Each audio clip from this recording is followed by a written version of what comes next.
Okay, we're going to move on to the high school football coaching hiring discussion.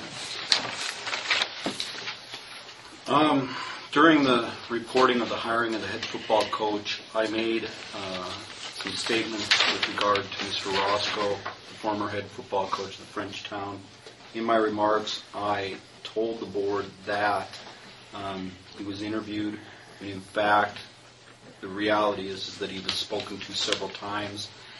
That statement of mine may have misled the board, and I apologize for that. And if you deem it necessary to hold me accountable for the statement that was given, I am more than willing to put myself at your mercy. There was never any intent to deliberately mislead in the discussion. It was a discussion that had taken place, and with regard to Mr. Roscoe, he had been contacted, and there had been a few phone calls between him and our athletic director regarding the possibility of coaching for our school district, but there was never an actual sit-down formal interview that had taken place. Yet, as you heard earlier on the tape, I had stated that he was interviewed. So, with that, I'll leave it with the board. Say what Rick said. We've got bigger issues to fry. This certainly wasn't meant to mislead the board whatsoever. Wording here or there, I understood it that there had been dialogue. It doesn't make any difference how it was understood. The bottom line was we put forth a vote to hire a new football coach. That happened, and I don't think there needs to be any reprimand. You've apologized for any mistakes that were made. I think that's it. Kevin. Mr. Grabowski was supposedly in the interviews. I mean, it was stated that he was. And I know, Dan, you're outside the door there. I hope you can hear me.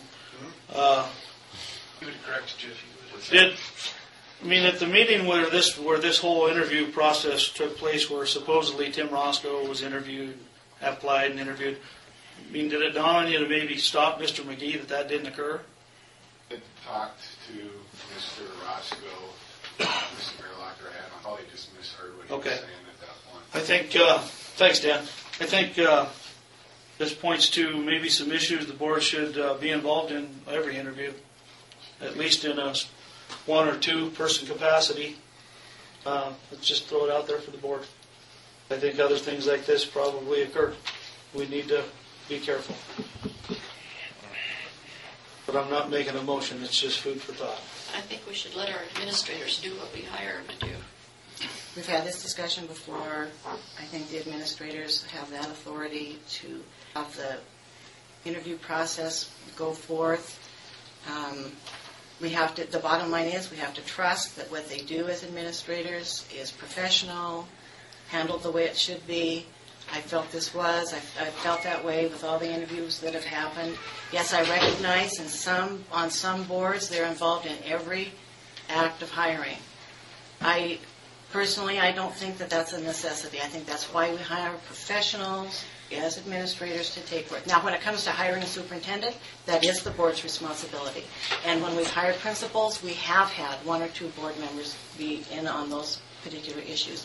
But as far as teaching and coaching, those are under the scope of what that administrator is hired for. That's their expertise. That's what they know about. If we have a question as individual board members about the interview or about the applicant, yes, we're allowed to go and ask, questions about that. And I'm sure they would be more than willing to give us that information. But as far as being involved in every step of hiring, I think that's micromanaging. I don't agree with that. That's my personal opinion. Kevin? I think maybe we do need micromanaging to a certain extent. Maybe our financial problems wouldn't be to the extent they are. Maybe fewer mistakes would be made. Maybe. And I'm not saying take administration or anyone else out of the interview process. I'm saying install the board in it, at least a portion of the board. That's just a suggestion. And the reason this was placed on the agenda is a constituent in the Florence School District had talked to Mr. Roscoe about this, told him that they were actually saddened that we almost had him and we didn't, and he knew nothing about an interview. and he wanted his name cleared, especially on the Loyola comments. Is any other discussion on this issue? Okay, we're going to move on.